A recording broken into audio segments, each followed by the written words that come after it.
Hello বন্ধুরা, সকলে কেমন আছো? আমি Gagan Mondal and welcome to my YouTube channel guys. তো মুভির জার্নি তো শেষ গাইস, সব মুভি তো রিলিজ হয়ে গেল ঈদে। গানগুলো কেন বেরোচ্ছে না? কিন্তু এদিক থেকে রাক্ষস খুব ভালো কাজ করেছে, 3-4টে গান, মানে 3টে গান রিলিজ করেছে। এর মধ্যে আবার ওই তুমি ছাড়া গানটা আবার রিপ্রাইজ ভার্সন, আমি নতুন কোনো গান হবে হয়তো।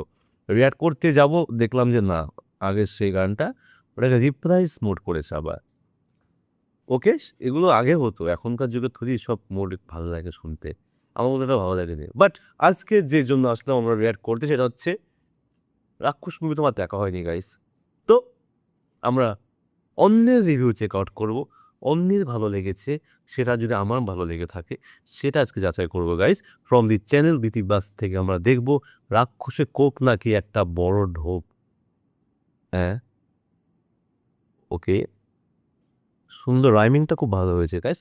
সময় বেশি নষ্ট করবো না আপনাদের, নিজেরও সোজা নামা যায় আজকের ভিডিওতে। লেটস গো, চলো।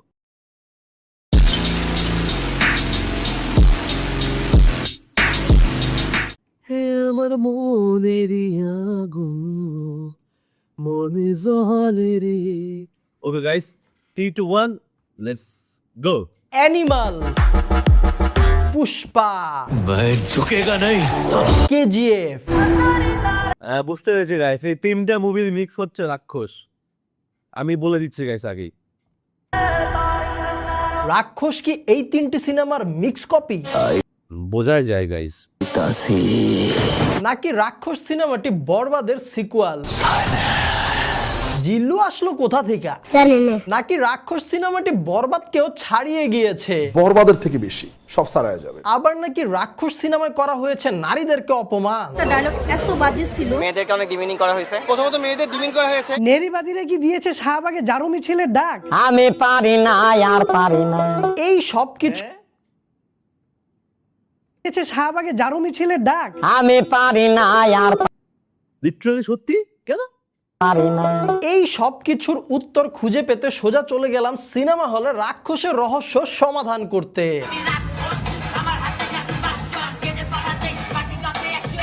রাক্ষস সিনেমাটির রিভিউ দিতে গেলে প্রথমেই বলতে হবে অনেকগুলো পজিটিভ দিকের কথা। শুরু করব সিয়াম আহমেদকে দিয়ে। What an acting!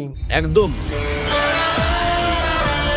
মানে সিয়াম আহমেদের ভেতরেও যে এত বড় একটা মনস্টার আছে, উনি যে এত লার্জ স্কেলের অ্যাকশন সিনেমা করার যোগ্যতা রাখে, এইটা উনি প্রমাণ করে দিছে।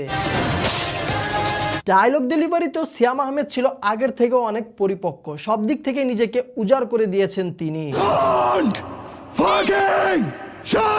আর অ্যাকশন সিনগুলাই সিয়াম আহমেদ জাস্ট ফাটায়া দিছে। Expression, reaction, acting, body language সবকিছু মিলায় 100-তে 100। তবে Okay. এই জায়গায় সিয়াম আহমেদের পাশাপাশি ফাইট ডিরেক্টরকেও প্রশংসায় রাখতে হবে। Last but not the least, what a look! নায়িকা হিসেবে কলকাতার সুস্মিতা বেশ ভালোই করেছে, তবে সম্পূর্ণ সিনেমা জুড়ে উনি শুধু কান্না তিনি না, ইনি কে আমি চিনি না। করেই গেছেন। কলকাতার এক্সেন্টে কিছু সিনে কথা না বললে বাকি সবকিছু ঠিকঠাক থাকতো। বাংলাদেশে কাজ করতে আমার ভীষণ ভালো লেগেছে। ডিরেক্টরের মেকিং বেশ ভালোই ছিল। মেহেদী হাসান হৃদয়ের মেকিং একটা নিজস্ব স্টাইল আছে, তবে এই জন্য আবার রাক্ষস সিনেমাটি অনেক দিক দিয়ে বরবাদের সিমিলার হয়ে যাচ্ছিল। তবে সব মিলিয়ে মেকিং প্রশংসা পাওয়ার মতোই। যেহেতু বরবাদ দেখছেন, আমার ভায়োলেন্সের একটা সিগনেচার পাইছে। এবার বলা লাগে সিনেমাটির ভিলেনদের কথা। 3টা ভিলেন ছিল। একটা হচ্ছে বড় ভিলেন। এই বড় ভিলেনের পোশাবাগের ভিএফএক্স এর কাজটা খুব ভালো ছিল। আরেকটা ছিল মেজো ভিলেন, আরেকটা ছিল ছোট ভিলেন। তবে সবগুলো ভিলেনেরই লুক আর কস্টিউম ভাই অন্য লেভেলেরই ছিল। বাংলা সিনেমার ভিলেনদের কস্টিউম এত লাক্সারি করা, তাদের লুক এত ডেয়ারিং করা এবং তাদের অ্যাটিটিউড এত সোয়াগ কিন্তু এনেছে মেহেদী হাসান হৃদয়। টিপিক্যাল একঘেয়ে বাংলা সিনেমার ভিলেনগুলোকে এরকম ফিউশন ঘটিয়ে যে নতুনভাবে প্রেজেন্ট করছে, এটা বাংলা ফিল্ম ইন্ডাস্ট্রির জন্য খুবই দরকার ছিল। তবে রাক্ষস সিনেমাটায় ভিলেনদের পোস্টপাস অনুযায়ী তাদের অ্যাক্টিভিটি একটু নর্মালি হয়ে গেছে। তারা যদি আরেকটু ডেয়ারিং কিছু করতো বা আরেকটু ভায়োলেন্স দেখাতো, তাহলে মনে হয় সিনেমাটা আরেকটু জমে যেত। সিনেমার গল্পটা মোটামুটি ভালো ছিল, তবে গল্পের একটা প্লট থেকে অন্য প্লটের সাথে যে কানেকশনটা করছে এই কানেকশনটা একটু বেশি ভালো ছিল। তোর খুশিতে আমি খুশি হইতাম, তোর কষ্টে আমি কামতাম। সিনেমার মধ্যে বেশ কয়েকটা টুইস্ট আছে যা আপনাকে সারপ্রাইজ করবে। আমি তোদের সিনেমাটায় কিন্তু অনেকগুলো সুন্দর সুন্দর গান রয়েছে যেগুলো পাবলিশ করা হয়নি। আমার মনে হয় এই গানগুলো দিয়ে প্রমোশন করলে আরেকটু ভালো হতো। ওয়াও, এগুলো বিজিএম কেন? এর কাজ ভালো ছিল, তবে রাক্ষসের ভাইবস অনুযায়ী বিজিএম গুলো আরো জমজমাট এবং মারাত্মক হতে পারতো।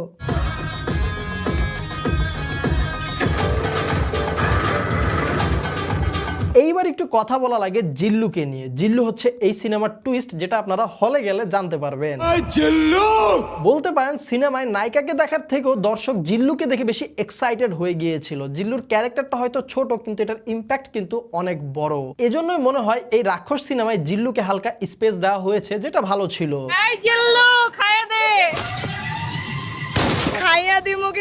সিনেমাটির লোকেশন, কালার গ্রেডিং, কস্টিউম আর সেট ডিজাইন এই সবকিছু ছিল 100-তে 500। মানুষ বলে সব মিলিয়ে বললে বলা লাগবে অ্যাকশন জনরার বাংলা সিনেমায় রাক্ষস ছিল খুবই ভালো একটা চেষ্টা। খায়া দেবো। এইবার বলি রাক্ষস সিনেমাটি নিয়ে আমার কিছু হতাশার কথা। সব থেকে বড় হতাশা ছিল এই সিনেমার মেইন ভিলেন। তুই যদি ওদের বাপ হস। আমি সিনেমাটির সেকেন্ড হাফ থেকে খুবই এক্সাইটেড হয়ে বসেছিলাম কখন সিনেমায় মেইন ভিলেনের এন্ট্রি হবে আর একটা বিরাট ফাটাফাটি হবে। But the saddest part is ট্রেইলারে যত সেকেন্ড মেইন ভিলেনকে দেখা যায় সিনেমা তো তার স্ক্রিন টাইম ঠিক তত সেকেন্ড। এর কারণ হচ্ছে এই ভিলেন থাকবে রাক্ষস 2-তে, মানে সামনে রাক্ষস 2 আসবে। তবে এইটার কোনো দরকারই ছিল না। ঠিক বলেছো। রাক্ষসের গল্পটা একটা পর্বে শেষ করে দেওয়া যাইতো, অযথাই মনে হয় 2টা পর্ব টানতেছে। এর ফলে কি হয়েছে, সিনেমাটার ফার্স্ট হাফ কিন্তু বেশ ভালো লাগতেছিল, উপভোগ করতেছিলাম। পুরো সিনেমাই সোয়াগ সেই রকমের অনুভূতি, মানে খুবই ভালো। সিনেমাটা খুব ভালো লাগতেছে এখন পর্যন্ত যা দেখলাম, ওভারঅল খুবই ভালো। কিন্তু সিনেমাটির সেকেন্ড হাফে গল্প স্লো হয়ে যায়, কারণ আরেকটা সিকুয়েল টানতে হবে, এজন্যই মনে হয়। আর গল্প স্লো হয়, দর্শকও কিন্তু আকর্ষণ হারায় ফেলতেছিল স্ক্রিন থেকে। হ্যাঁ এভারেজ ভালোই, এভারেজ হয়ে গেল কেন? না আরো একটু মানে আরো এক্সপেকটেশন বেশি ছিল, মনে হয় ওইটা হয় নাই। সিনেমাটায় গান একটু বেশিই ছিল না, গানগুলো খারাপ ছিল না, গানগুলো বেশ ভালোই ছিল, তবে গানগুলো একটু দ্রুত আসতেছিল। এমন হয় যে সিনেমায় নায়কের নায়িকার রোমান্স বিল্ড আপ হওয়ার আগেই 2টা রোমান্টিক গান হয়ে যায়। হিরোর বডিগার্ডগুলোর দিক দিয়ে রাক্ষস পিছিয়ে গিয়েছে। আমরা বরবাদ সিনেমায় যেমন হিরোর বডিগার্ডগুলোর মধ্যে একটা পশ আর লাক্সারিয়াস ভাইবস দেখছিলাম, রাক্ষসে এইটা ছিল না। লুক আর কস্টিউম মিলায়া হিরোর বডিগার্ড গুলারে লাগতেছিল পুরাই সার্কাসের সং। এবার কথা বলা যাক রাক্ষস সিনেমাটির মাধ্যমে কি নারীদেরকে অপমান করা হয়েছে? নারী কি সে আটকায়? ভাই কমন সেন্সের বিষয়, সিনেমার গল্প হচ্ছে কাল্পনিক। কোন সিনেমার গল্প যদি বাস্তব জীবন থেকে নেওয়া হয় তাহলে লিখাই দেয় inspired from true events, but অধিকাংশ ক্ষেত্রেই সিনেমার গল্প হয় কাল্পনিক। কিন্তু এই রাক্ষস সিনেমায় কিছু মেয়েদের যে বাস্তবে যেরকম স্বভাব চরিত্র হয় ওইটাই পোট্রে করা হইতেছিল, but end of the story গল্প কিন্তু সম্পূর্ণ ঘুরে যায়। এক কথায় যদি রাক্ষস আর বরবাদ 2টা সিনেমার গল্পকে আমরা তুলে ধরতে চাই তাহলে বলা লাগবে औरत का चक्कर बाबू भैया, औरत का चक्कर बहुत बेकार होता है। আরেকটি নেগেটিভ দিক হচ্ছে এই সিনেমায় কিন্তু প্রচুর পরিমাণের গালাগালি রয়েছে, আর গালির সিনগুলোতে বিপ মেরে দিচ্ছিল। বারবার বিপ শুনতে শুনতে এক পর্যায়ে কানের অবস্থায় 12টা বেজে যাচ্ছিল। প্রচন্ড মাথা ব্যথা করছে। এই সিনেমায় আছে প্রচুর ফাইট সিন, প্রচুর কাটাকাটি, রক্তারক্তি। আপনি যদি অ্যাকশন জেন্ডার সিনেমার লাভার না হন তাহলে রাক্ষস সিনেমা আপনার জন্য না। এবার ভিডিওটা শেষ করব, তবে সিনেপ্লেক্সের কিছু ছ্যাবলামির কথা বলে। এরা ওয়েবসাইট বানায় রাখছে একটা, কিন্তু সেখানে টিকিট কাটতে গেলে সমস্যা হয় 100টা। আমি এক রাতে 1.5 ঘন্টা চেষ্টা করার পরেও 3টা টিকিট কাটতে পারি নাই। সারা বছর তো মানুষ এদেরকে পাত্তাও দেয় না, শুধু ঈদ আসলে দেখা যায় 2টার সময় মানুষ ঢুকে, সেই চাপি সামাল দিতে পারে না। তাহলে ভাই কিসের ওয়েবসাইট বানায় রাখছে, মানে কি বলবো। এই ঈদে সব থেকে বাজে অভিজ্ঞতা সিনেপ্লেক্সে। অনেকের আবার টিকিটের টাকা নিয়েও সমস্যা হইতেছে, টিকিট ক্যান্সেল হয়ে যেতেছে, টাকা কেটে নিতেছে, টিকিট দিচ্ছে না, সেগুলো রিফান্ড নিয়ে 7 দিন 8 দিন 10 দিন সময় চাইতেছে। 300 থেকে 350 টাকার টিকিট 500 থেকে 550 টাকা করে ফেললেও সার্ভিস উন্নত করার নামে ঠন ঠনা ঠং ঠং ঠং। এটা কোনো হালকা বিষয় না। এত বড় একটা চেইনের ম্যানেজমেন্ট যদি এইরকম হয় তাহলে দর্শকরা যাবে কোথায়? দেশে আর কোনো মাল্টিপ্লেক্স নাই, এই একটাই আছে, দর্শক ঘুরে ফিরে এখানেই আসে। তাদের সার্ভিস যদি ঠিক না করে তাহলে সাধারণ দর্শকের ভোগান্তির শেষ হবে কোথায়? আশা করছি এই দিকটায় তারা আরো মনোযোগ দিবে এবং সিনেমা প্রেমীদের সেবা আরো উন্নত করবে। আর আপনাদের কাছে রাক্ষস সিনেমাটি কেমন লেগেছে কমেন্ট বক্সে আমাদেরকে জানান।